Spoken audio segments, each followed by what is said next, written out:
श्रीमद् भागवत महापुराण प्रथम स्कंद अध्याय 13।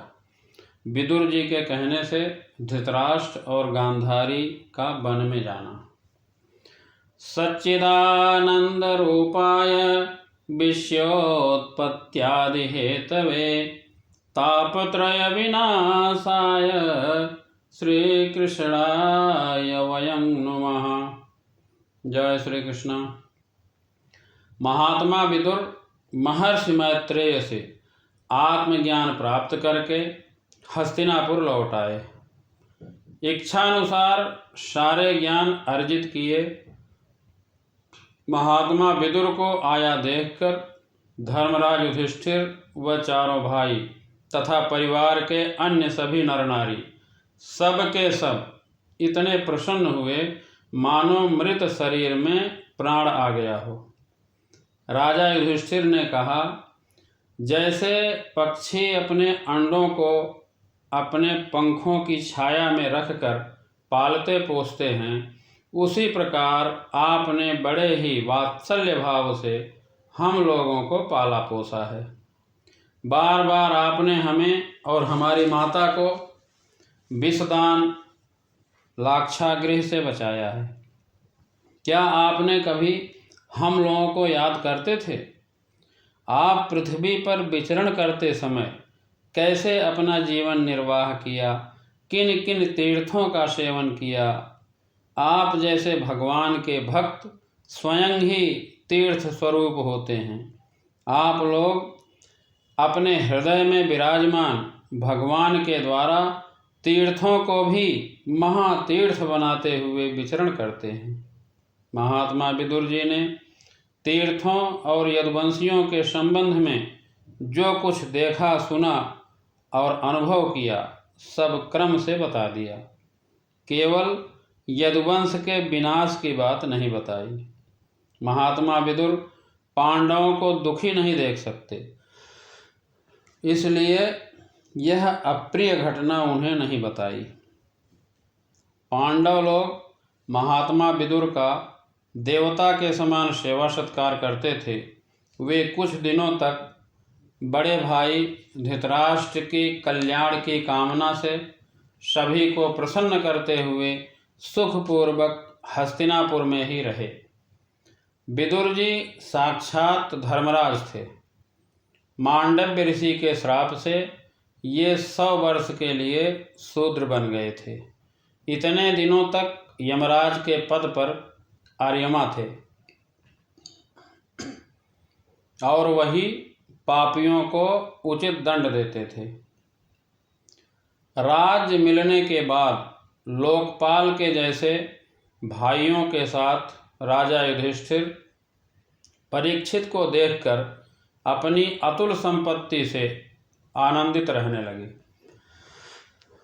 इस प्रकार पांडव लोग गृहस्थ के काम धंधों में ऐसे रम गए कि यह बात भूल गए कि हमारा जीवन धीरे धीरे मृत्यु की तरफ बढ़ रहा है। परंतु विदुर जी तो सब जानते थे, इसलिए वे बड़े भाई धृतराष्ट्र से बोले, महाराज, अब बड़ा भयंकर समय आ गया है, तुरंत यहाँ से निकल चलिए।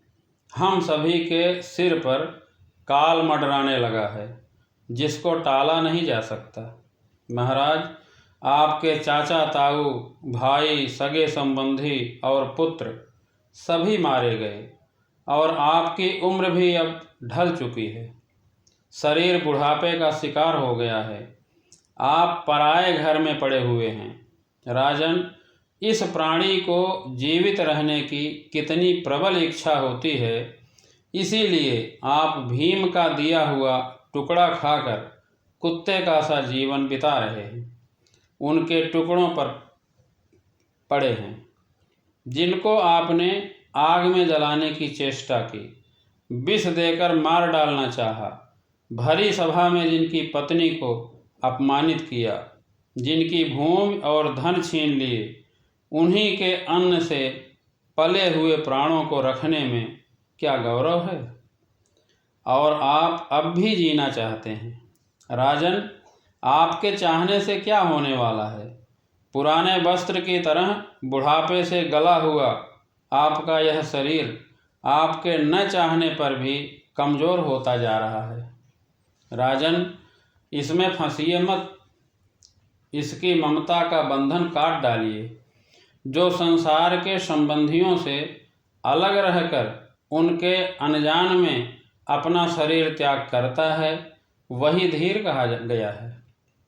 जो इस संसार को दुख रूप समझकर इससे विरक्त हो जाता है और अपने अंतःकरण को वश में करके हृदय में परमात्मा को धारण कर संन्यास के लिए घर से निकल पड़ता है, वही उत्तम मनुष्य है। राजन, अब जो समय आने वाला है वह मनुष्यों के गुणों को घटाने वाला होगा। इसलिए आप अपने कुटुंबियों से छिपकर वन में चले जाइए। इस प्रकार समझाने पर धृतराष्ट्र के नेत्र खुल गए। वे सभी का मोह ममता त्याग कर महात्मा विदुर के दिखाए मार्ग पर चल पड़े। फिर गांधारी भी अपने पति के पीछे पीछे चल पड़ी। राजा युधिष्ठिर ने प्रातःकाल पूजा पाठ से निवृत्त होकर ब्राह्मणों को नमस्कार किया और उन्हें यथोचित दान दिया। इसके बाद वे गुरुजनों की चरण वंदना के लिए राजमहल में गए। तब उन्हें धृतराष्ट्र, विदुर तथा गांधारी के दर्शन नहीं हुए, तो उन्होंने संजय से पूछा कि ये तीनों कहाँ हैं। तब संजय बोले, मुझे तो कुछ भी पता नहीं है। और तभी देव ऋषि नारद वहाँ पहुँचे। राजा युधिष्ठिर ने उन्हें प्रणाम किया और सम्मान करते हुए बोले, भगवान, मुझे मेरे चाचाओं का पता नहीं चल रहा है, न जाने वे लोग कहाँ चले गए। देव ऋषि नारद बोले, धर्मराज, तुम किसी के लिए शोक मत करो, क्योंकि यह सारा जगत ईश्वराधीन है। सारे लोक और लोकपाल विवश होकर ईश्वर की ही आज्ञा का पालन कर रहे हैं। वही एक प्राणी को दूसरे से मिलाता है और वही अलग करता है। जैसे संसार में खिलाड़ी की इच्छा से खिलौनों का संयोग वियोग होता है, उसी प्रकार भगवान की इच्छा से ही मनुष्यों का मिलना और बिछड़ना दोनों होता है। तुम लोगों को जीव रूप से नित्य मानो या देह रूप से अनित्य। किसी भी अवस्था में मोहजन्य आसक्ति के अतिरिक्त वे शोक करने योग्य नहीं हैं। इसलिए वे दीन दुखी चाचा चाची असहाय अवस्था में मेरे बिना कैसे रहेंगे, इस अज्ञानजन्य मन की विकलता को छोड़ दो। यह पांच भौतिक शरीर काल, कर्म और गुणों के बस में है। एक जीव दूसरे जीव का आहार है। इन समस्त रूपों में जीवों के बाहर और भीतर वही एक स्वयं प्रकाश भगवान, जो संपूर्ण आत्माओं के आत्मा हैं, माया के द्वारा अनेकों प्रकार से प्रकट हो रहे हैं। तुम केवल उन्हीं को देखो। महाराज, समस्त प्राणियों को जीवन दान देने वाले वे ही भगवान इस समय इस धरा पर देवद्रोहियों के नाश के लिए काल रूप से अवतीर्ण हुए हैं। अब वे देवता का कार्य पूर्ण कर चुके हैं। थोड़ा सा कार्य अभी शेष है, उसी के लिए वे रुके हुए हैं। तब तक तुम लोग भी उनकी प्रतीक्षा करते रहो। धर्मराज, हिमालय के दक्षिण में